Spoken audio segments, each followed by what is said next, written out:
The forge smelled like smoke even after 20 years empty. That was the first thing Clara Bennett noticed when she opened the door. Not fresh smoke. Old smoke. The kind that settles permanently into stone, timber, and iron after decades of heat and work. The abandoned blacksmith shop sat alone near the edge of the mountains where the road narrowed into gravel and then nearly disappeared entirely. A crooked wooden sign still hung outside, barely readable beneath age and weather. Bennett Forge. Most of the paint had faded away, but her family name remained. Clara stood in the dirt beside her backpack and stared at the building she had just bought for $3.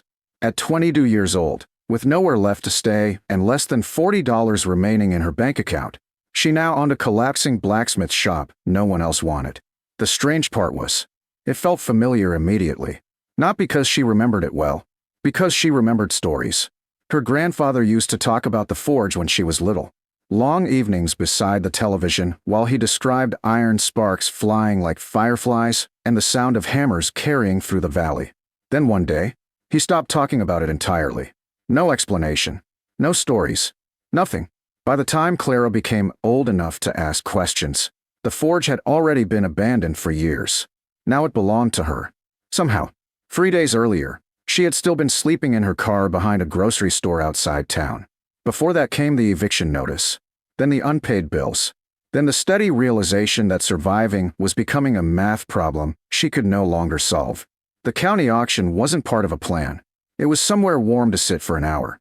Then the listing appeared. Former blacksmith and metalworks property. Condemned utility status. Minimum bid $3. Someone near the back laughed. Roof's half dead. Probably full of rats. Costs more to repair than it's worth. No one bid. Clara did.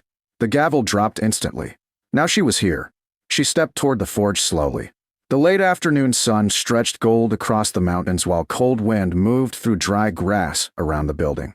Beside the forge sat a rusted water trough and the remains of an old wagon well buried halfway in dirt. The workshop itself leaned slightly to one side, but still stood solid overall. Stone chimney intact. Foundation stable. Roof damaged, but not collapsed. This place doesn't want to fall apart, Clara murmured. The front door resisted before finally opening inward with a long groan. Dust drifted through sunlight. Cold mountain air moved slowly through the dark interior. And underneath everything, the smell of burned coal and worked iron remained. The forge room was larger than expected. Stone furnace against one wall. Massive anvil at the center. Tool racks lined with rusted hammers and tongs. Workbenches still covered with half-finished metal pieces abandoned decades earlier. Nothing looked looted. Nothing destroyed. Just paused. Like the blacksmith stepped outside one afternoon and never returned. Clara walked deeper inside slowly. The wooden floor creaked beneath her boots. Everywhere she looked, evidence of work remained frozen in place. Bent horseshoes, iron brackets, old hinges, tool molds, even handwritten measurements still chalked onto one wall. This was real craftsmanship, she whispered. Not a tourist shop. Not decorative nonsense. Real work. Then she noticed something strange. The forge itself looked too clean. Not spotless, but cleaner than the rest of the workshop. The stone around the furnace showed less dust, less decay, and the iron grate inside the forge carried scratches that looked newer than everything else in the room. Clara frowned slightly. That's odd. She stepped closer. The massive forge structure was built from old stone blocks reinforced with iron framing, large enough for industrial-level heat once upon a time. Her flashlight swept across the interior. Ash. Coal fragments. Then, metal. Something reflective near the back. She reached carefully inside and pulled out a long iron rod hidden beneath debris. Not a poker. A lever. Purpose-built. Heavy. Her pulse quickened slightly. Okay. She examined the forge again. The scratches near the grate suddenly made sense. Movement marks. Something inside the forge moved. Clara wedged the iron lever into a narrow slot near the furnace base. At first nothing happened. Then, a deep mechanical clunk echoed through the workshop. Dust fell lightly from ceiling beams.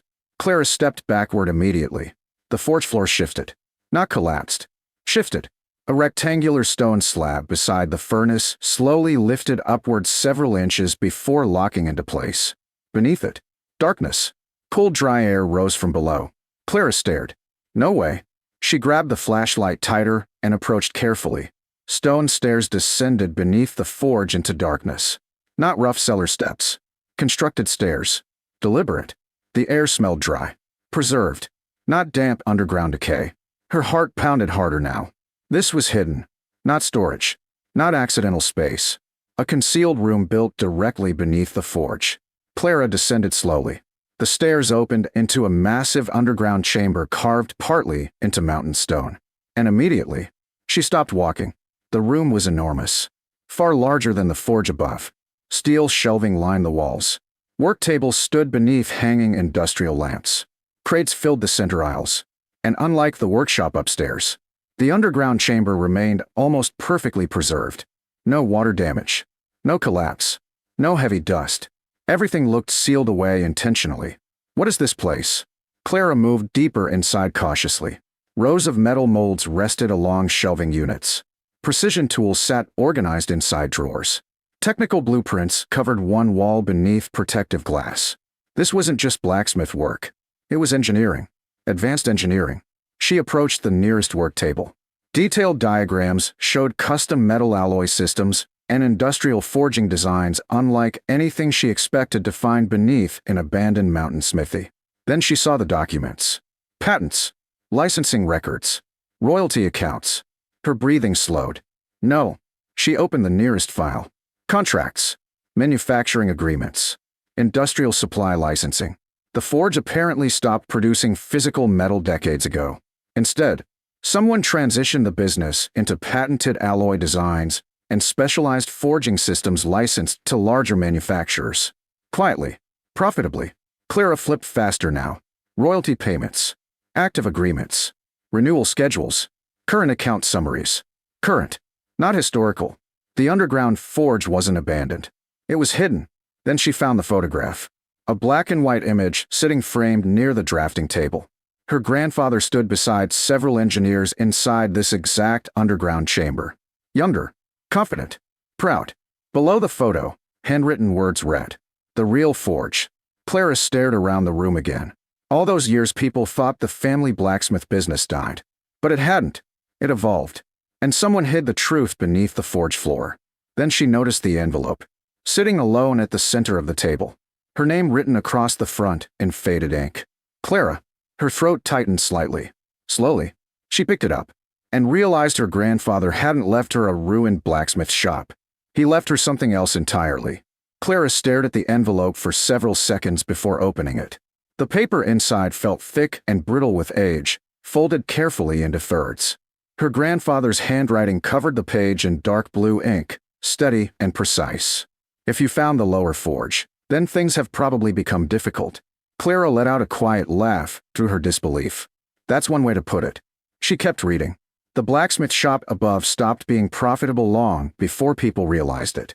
Cheap manufacturing killed traditional forging in this valley years ago. But ironwork was never the real value. Knowledge was. Clara looked slowly around the underground chamber again. The patents. The alloy formulas. The engineering tables.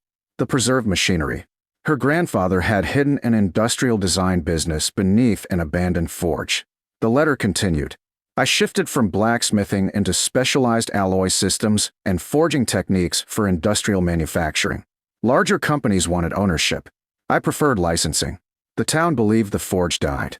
That misunderstanding protected everything underneath it." Clara sat slowly at the work table. All those years, people pitted the old blacksmith who lost his business. Meanwhile, he had quietly built something valuable enough to hide. Attached to the letter was a brass key labeled Master Files. Beneath it, another note. "Do not sell quickly just because someone offers relief from fear." That sentence hit harder than everything else. Because fear had controlled nearly every decision in her life recently. Fear of eviction. Fear of debt. Fear of not having enough. Her grandfather knew exactly what desperation could make people do. Clara stood and searched the underground chamber until she found a steel filing cabinet near the rear wall. The brass key fit perfectly. Inside sat decades of organized records. Patent registrations. Licensing agreements. Royalty statements. Engineering contracts. And most importantly, ownership structures. The underground forge still held active stakes in multiple industrial alloy systems currently used by manufacturing companies across the country. Not huge public corporations, specialized industrial suppliers.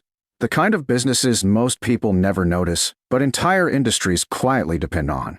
And every quarter, payments still flowed back here. Clara sat back slowly. Not fantasy wealth. Not billionaire money. Real money. Structured money. The kind that built stability over time. The kind her grandfather clearly trusted more than appearances. She found additional notes explaining everything. When the forge stopped being commercially viable as a traditional blacksmith shop, her grandfather partnered with several metallurgical engineers and developed specialized forging methods stronger and more heat-resistant than standard industrial alloys available at the time. Instead of manufacturing at scale himself, he patented the systems and licensed production rights. Low visibility, low overhead, long-term royalties. The failed blacksmith shop became camouflage for an engineering business nobody fought to investigate. Clara almost smiled. That's actually genius. The next few weeks became a blur of verification. Attorneys, patent specialists, financial reviews. At first, nobody took her seriously. A homeless 22-year-old claiming ownership over hidden industrial patents beneath a condemned mountain forge sounded ridiculous even to her. Then the documents got reviewed, and attitudes changed immediately. Everything was legitimate, every filing active.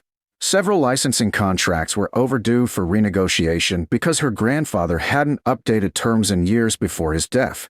One attorney looked across the table at her and said quietly, "Your grandfather was either extremely careful or extremely paranoid." Clara shook her head slightly. Probably both. The first royalty deposit hit her account 2 months later. She stared at the number for nearly a full minute. Not because it made her rich instantly, because it removed panic. For the first time in over a year, she could breathe without calculating survival hour by hour. That changed everything.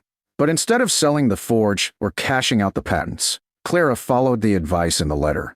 She learned metallurgy, licensing, manufacturing systems, patent law. The more she studied the underground operation, the more she understood why her grandfather protected it so carefully. The value wasn't just the money. It was ownership, control over systems other companies still depended on. So she rebuilt the forge carefully.